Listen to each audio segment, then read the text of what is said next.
Eric Cockley's here. We've got some. First of all, you're with the City of Frankfort. You're Director of Planning and Community Development. So thanks for being with us. Yeah, absolutely.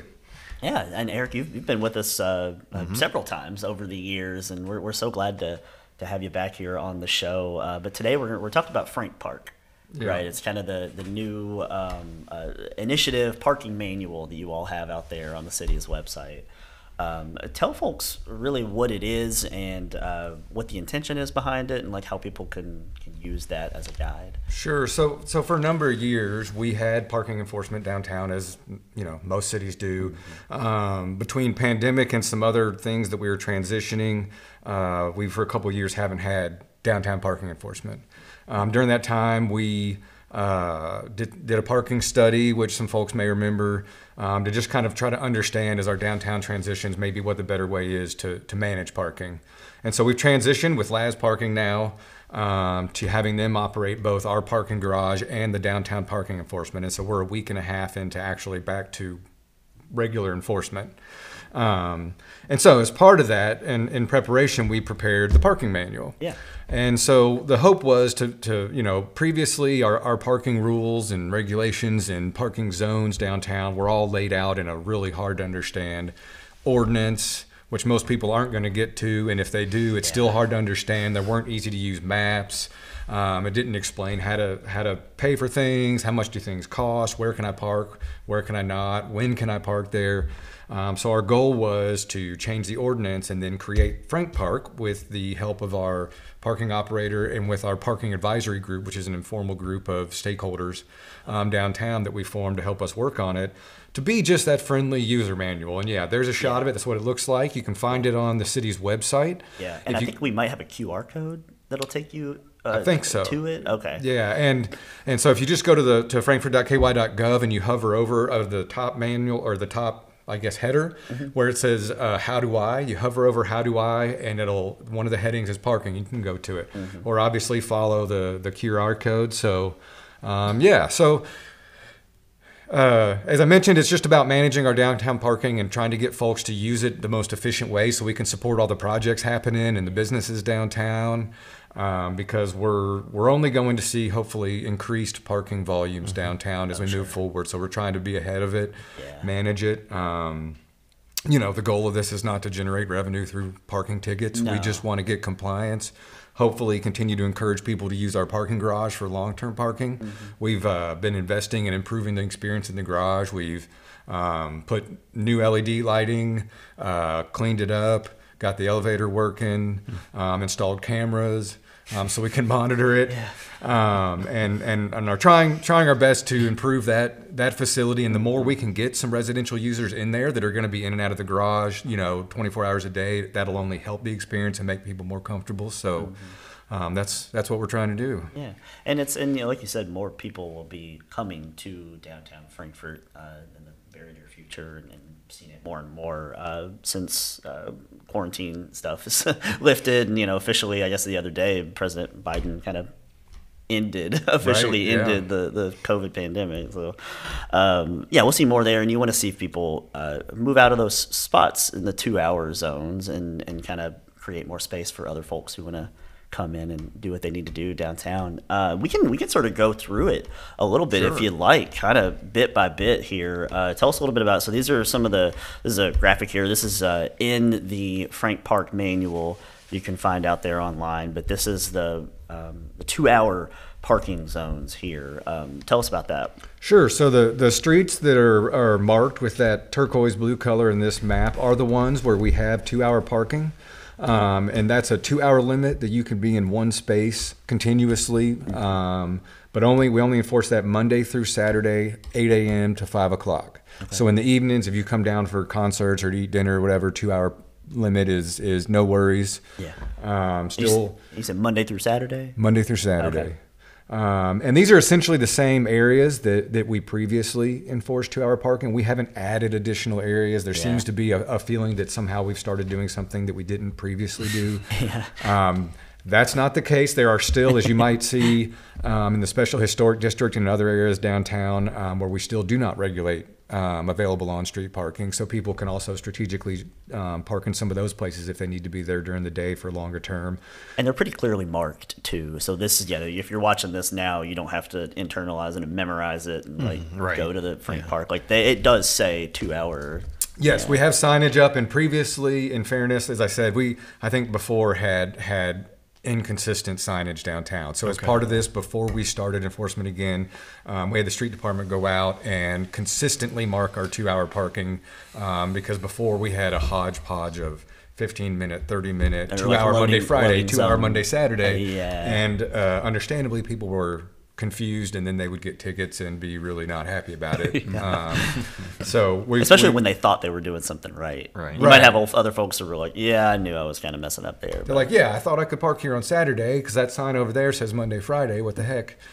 So as part of this, once again, about getting the manual that's easy to understand, consistent signage, and we're hoping, not to generate a bunch of money through tickets, but to get compliance through education is the goal. Yeah, there you go. I think it's important to remind people of that for sure. Okay, tell us about moving right along through the manual unrestricted parking zones.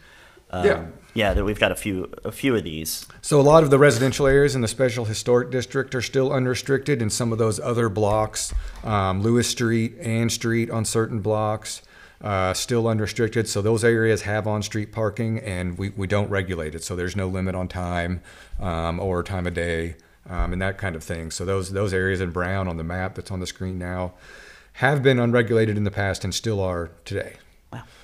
That's good to know. I think it's important for people to realize that there are actually some areas just maybe outside of the businesses. That if you're willing to walk a couple blocks, that you don't have to worry about leaving the car if you're going to be there all day. Yeah. Okay, and then there's residential parking zones as well. I think we've got a graphic for that too. Yeah, so what we did working with the Parking Advisory Committee, as we all know, part of urban life and living in the central business district is that you're not always going to get to park on the street in front of your apartment, right? And that can be an annoyance, but that's also part of living in a downtown urban area. And so, but as we try to motivate folks to consider paying for a spot in the Ann Street garage, for example, for their long-term parking if they're a resident, we know that we're trying to change people's long-term behaviors, right? And that's not going to happen. We're trying to turn a cruise ship here, and that doesn't happen overnight. No. So what we've tried to do to give people another option, but also to encourage them to do that, is this residential parking pass. So the hatched area you see here, folks that can document for our parking operator that they live within that area where on-street parking is most in demand and also regulated. If they want to pay for a parking pass, which is $180 a year, they get two things out of that. They get a spot in the Ann Street garage if they want it, which is essentially a half-price parking spot. That would otherwise be just about twice that for the normal price. They can also, if you see the darker green lines on Washington Street and that one block of Main Street, folks with those parking passes, even though those are regulated zones for everybody else, at least on those blocks, since they're fairly lower volume compared to the rest of the central business district, they can park there beyond the 2 hour limit as well. Okay. So what we've tried to offer them is, hey, we still just can't have people unregulated parking in our most highest volume central business district, but at least on that end that currently is a little bit lower volume, we're trying to offer them that opportunity and hope that they might try out the garage at the same time and decide that that's worth it. Yeah. And then where will people go if they're interested in paying for one of these spots or signing up? Is there a website they go to? So if they go to our website, there's a link to it, and then they would end up talking once again to Laz, our parking operator, who we have contact information on the website for as well, and they can get you hooked up. Cool. And so there is, it's the unfortunate side of it. There is an enforcement process and appeals go along with that. Do you want to talk about that a little bit, some of the enforcement? We can. So that happens through our operator, and we've already had a few in the last week and a half, as we get back into this and learn together. And yeah, so if you get a ticket and you feel like you didn't deserve it or it was an error, then yeah, just contact Laz Parking, let them know about it. If it was a mistake, they can deal with that, and move forward. Cool. And if folks want to see that whole the Frank manual, it's super informative. It's got all those maps that we showed here on the show.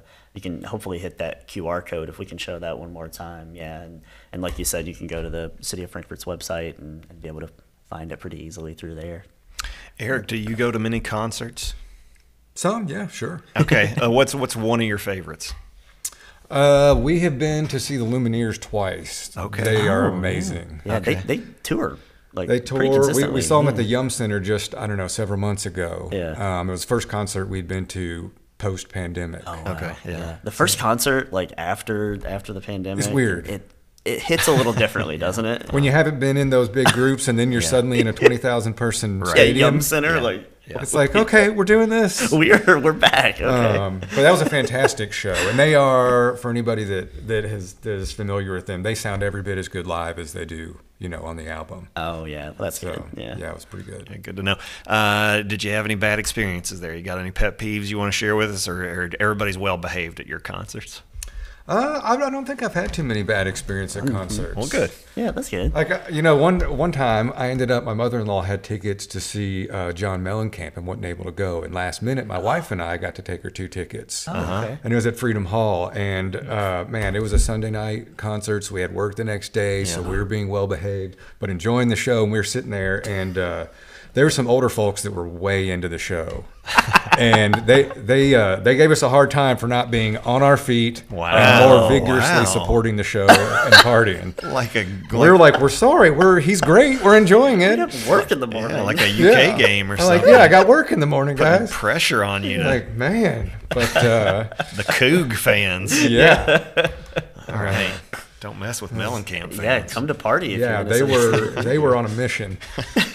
All right. That's good to know. Good story. Good deal. Yeah, Eric, thanks for joining us. And good to see you again. And Yeah, it was fun. And folks can follow they should probably follow, if they haven't already, they should follow the City of Frankfort Facebook page. Always. We try to get information out there and all of that. And yeah, check out Frank Park. It's got all the information. One thing I didn't mention, please pay your parking tickets. There were times before that enforcement could be spotty, and a lot of people got away with not paying their parking tickets and seeing no negative consequences. Once again, this isn't our goal. I would prefer not to ever have to immobilize or tow anyone. Oh, sure. Yeah. But if you have 3 unpaid parking tickets, you will be immobilized or towed. Ticket, your first ticket is $10 with a $2.50 fee, so it's $12.50. Just pay the ticket, please. Yeah, and then because it gets worse if you just delay, and then it'll get more worse. expensive. And then once you get immobilized, additional fees go. You don't want that. We don't want that. Yeah. Just come down, enjoy downtown, park appropriately. Yeah, Yeah, and they can find out how to park appropriately through Frank Park. absolutely. There you go. Good advice. All right. Next, we'll jump into the community calendar and tell you about Capital Expo auditions. You got anything you gonna audition for? Frankfurt Idol. Okay. All right. All right. All that and more after this.